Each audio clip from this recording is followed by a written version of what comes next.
Welcome to Key Conversations, a Making It in the Music Business podcast. My goal for this podcast is to help you learn from these conversations with both experts and working musicians and serve as a guide to assist your career in the process.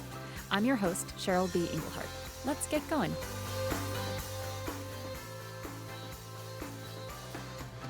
Okay, welcome to Musician Edition, where we feature a hardworking musician who's creating their dream career and is open to a little guidance, plus brave enough to be here in my hot seat.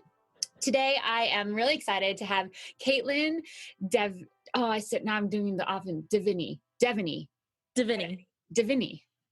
I was right the first time in my head. Right.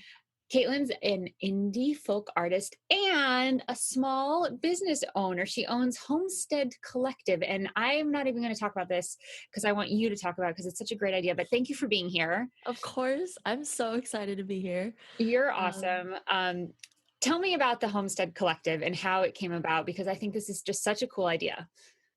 All right. So I graduated from actually community college May of 2016. And that summer, before I started an MX4 course with you, Cheryl, I had basically been playing music for a long time, but I was envisioning my heart was wanting to just do more than just play shows and write songs, even though that's kind of the core of what I love and am passionate about. I wanted to find ways to create spaces that could allow other people to share their creative work and share their creative gifts. And so Homestead Collective, that entire vision kind of started coming about when that summer, and then I took the MX4 course, and it just started kind of snowballing into what is now a legal small business that is a community organization that celebrates music and art through continual gatherings. And so not only am I an indie folk artist, I'm in a band, Homestead Collective. It's a double definition with my bandmate, Ben, but we're also a small business that hosts these events that allow artists we have poets and writers and musicians and artists at all different mediums to be able to come and share their gifts. So that's awesome. So what's the format like? Is it like an open mic, or in the round sort of circle? How do your events go? Normally, how they've been going, April will be our 8th that we've hosted, and they are potluck for the first hour and a half, and then we transition into creative sharing time, and Ben and I will kick off with a song. We try to write a new song per month so that we have something that kind of sets the tone in terms of being vulnerable, and like art is just hard to share. So trying to, keep the ball rolling in that regard. And then we kind of open up the floor, and we have so many people from different backgrounds and different kinds of art that just feel we want to create a safe space to be able to share and celebrate and encourage and support each other. That is amazing. Where is this located, and how can people get involved? This is located at the house in the Philly suburbs that we live in. We share it with 2 other musicians as well. And so there's 4 of us in this house. And they're just in our living room. And you can find out more about them through, I guess, Facebook would be where our public events are created. So facebook.com/Homestead Collective, and more info too about just the heart behind everything at homesteadcollective.net. That's our awesome website. So amazing. Well, congratulations on starting a business and having it work and having it being such an inspiration to other people and creating that space. I think it's so needed and I love it. So nice job. It's really inspiring. You know that I use you as an example in some of the webinars I do. I've been doing a webinar called the 5 Keys, sort of just touching on the 5 different areas like branding, finances. If you can touch a little bit on this every day, can you just make baby steps, move forward in your career? So in that, there's one area, I think it's in the pitching category, where you went out and made some big asks for your very first tour, where you ended up, the what was it, was it called the Homestead Tour, It and you was, ended I up think, not just booking like 2 weeks of shows by these just powerful asks, you also found free housing every single night. yes, That's yes. how did you do that? And how did that like create, that's so in line with your brand, right? Like the Yeah. family, the inclusive, like who you are. But how did that come about, and how has that continued since? I know that was last early last year. So what have you done Yeah. since? Tell us about that. Oh my gosh. So yeah, that tour that you're talking about was the first like quote house show tour that I was aspiring to do. And it happened of May or January 2017. And we did basically a week. We did like 8 shows in 8 days kind of thing.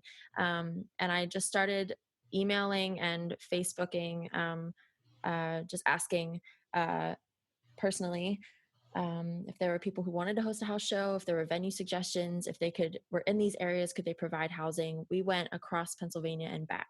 And so through that, one of the most like rewarding and just special experiences has been getting to stay with people overnight and them kind of invite you into their lives for a little bit.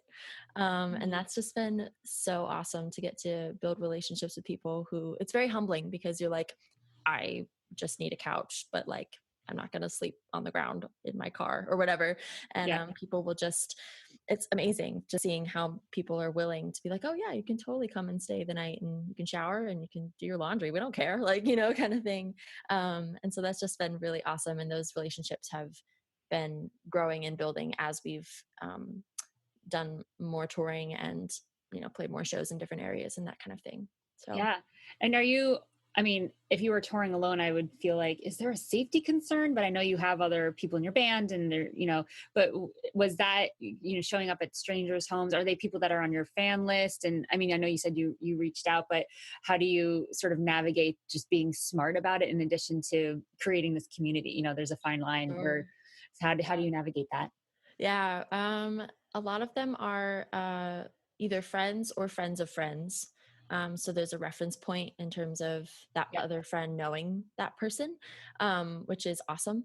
We have had a few, like we call them tour stories, and they are. We haven't had many, like in the grand scheme of things, but there was one that the house that we arrived at was not at all what we had expected. And it was in the middle of North Carolina. And like, it was a little bit of a wake up, but scary and not very great. But that was the only like really bad like experience that we had had.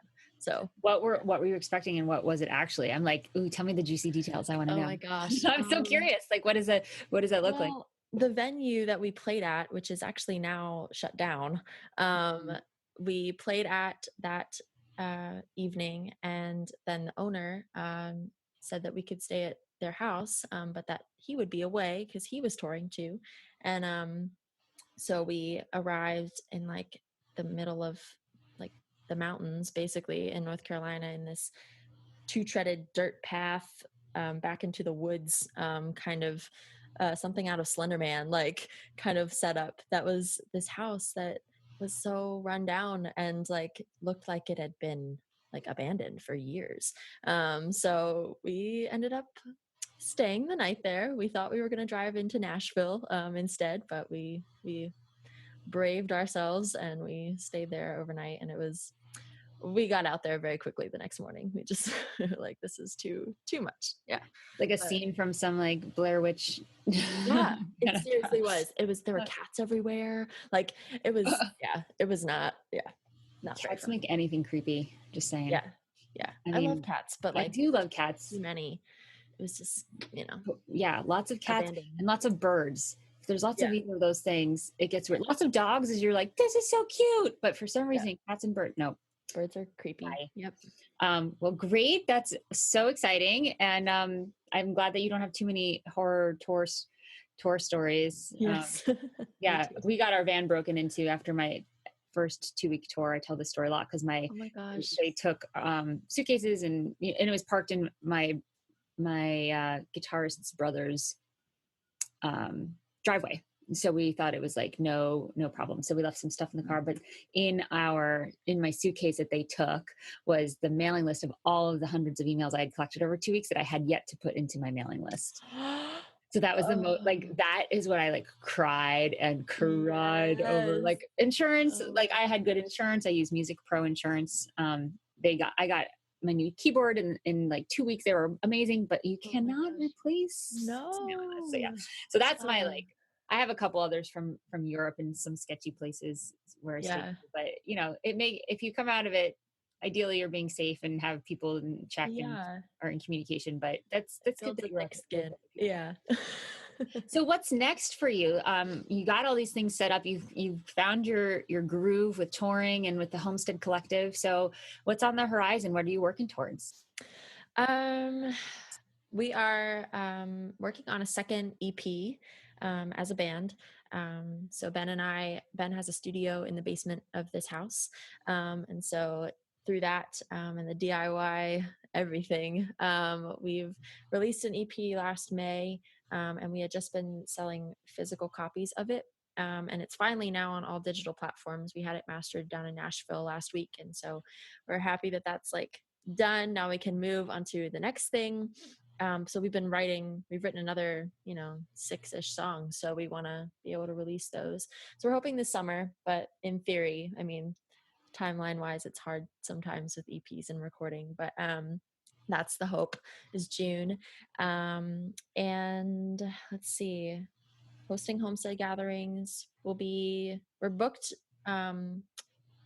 basically every Thursday, Friday, Saturday, locally, regionally, through May. So that's something hard that I've been working on pretty much every day. My weekdays right now look like 9 to 3 in front of a computer, with some breaks in there, but a lot of self-booking and researching venues and planning out, what in terms of touring we can manage, and all the graphic designing and social media things and all of that. So been doing that. And this summer we're hosting something called the Garden Room, which is an intimate backyard concert series that'll be happening in our backyard. And so I've been booking artists for that. It'll feature 2 different artists per month, food provided. And so that's open to the community. And that's something that we're really excited and really waiting for spring to come, and so we can start preparing and Yeah. that. So those are like some big-ish things. So you're full time. You're doing this full time. Well, I have another part-time church job that I oversee middle schoolers, Great. and that ends in May.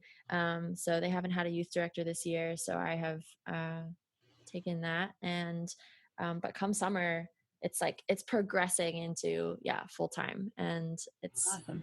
been interesting to see. I don't know, it's been a wild ride, but it's been interesting to see like how I was juggling 2 different, and I decided after Christmas to drop that one other part-time job, and was like, I can't practically make decisions to like figure out practical ways of income through music if I'm doing these other 2 part-time jobs. So I had to drop one, and now my daytime weekday hours look like what I mentioned. So Yeah. Yeah, totally got that. So let me ask you, are you really engaged in actively growing this mailing list? I feel like touring for me is the best way to grow an engaged mailing list. Is that going well for you? Is it you're seeing the numbers going up and you're able to create that relationship and ultimately monetize on it when you do have something new to sell them, et cetera? Is that yeah, thinking? yeah, Yeah. for the most part. It's been okay. We have our, like, in terms of gigging, like our mailing list is always available when we sell merch and stuff like that, and people will sign to that, which is awesome. Just a few weeks ago we were out at Juniata College in Central PA, and just about every college kid who was there signed it. And like I was like, whoa, like college kids are still using emails. Like, I don't know, Yep. I live on email, but like I'm just out of technically like I would be just out of college, but like it was crazy to me. I was like, whoa, okay, cool. You all want emails. Good We to send know. we send a monthly kind of update newsletter thing, telling, our upcoming stuff and then what we did the past month or so that people can stay in touch and stay connected. We're on Patreon now, so we have been Great. launching with that and trying to get more people engaged with that. So yeah, there's just a lot of different, like, it's very multifaceted, but that's a big chunk of mailing list. Lot of stuff going on. Yeah, just keeping the movement. You're in movement mode, which is Yes. great. So do we get to hear a song from you? Yes, that'd be really great. We released one single that is going to be off of our upcoming EP, second EP, and it's called 123. And you can find it on Spotify and iTunes and all the digital streaming services platforms. It's interesting. I feel like songwriting is weird because it's some songs come and are written in different times. The first part of this song was written I guess 2 years ago, but the last verse at the very end didn't come until all the wildfires were happening over on the West Coast. Mm. And so she is referenced in the lyrics, and she is the earth. And so this is Ooh, 2-3. I love that. So 123. Yeah. Really cool. All right, we're going to listen to 123. Thank you so much for sharing your story. I know you're in it, which is really cool and inspiring, and you're doing a lot of cool stuff, and I'm excited to keep following you. So thanks for being Yes, here. thank you, Cheryl, so much for everything. Really. You're welcome.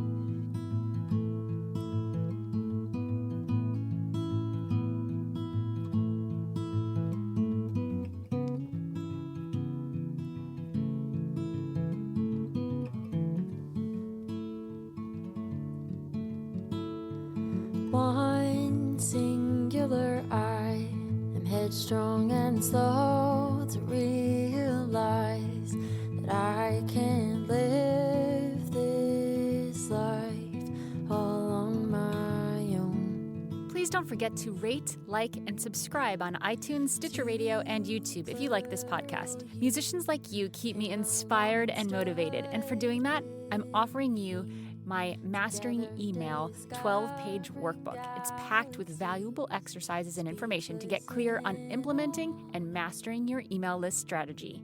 This will help you figure out the best kind of platform for your specific goals, including a 7-step process to build, grow, engage, and monetize your list, all while feeling authentic and on brand with your music. Get your Mastering Email workbook at inthekey.co/mastering-email. Thank you for listening, and I'll see you next time on Key Conversations. The theme song on this podcast was provided by yours truly. If you're interested to find out more about my composing and songwriting projects, go to inthekey.co/Cheryl. If you're a musician looking to get some real results for your music career, then head to inthekey.co/results, where I've created a bunch of different kinds of resources just for you. Key Conversations is sponsored in part by Bandzoogle. They make it easy to build a beautiful website for your music. Their step-by-step system gets you online in minutes, and you can choose from hundreds of mobile-friendly themes and customize them with their point-and-click editor. All of the features you can imagine for a possible website are built in. So, because you're a Key Conversations podcast listener, you get a special month free trial plus 15% off if you do decide to sign up, just for you. Go to inthekey.co/make-a-site to get the offer.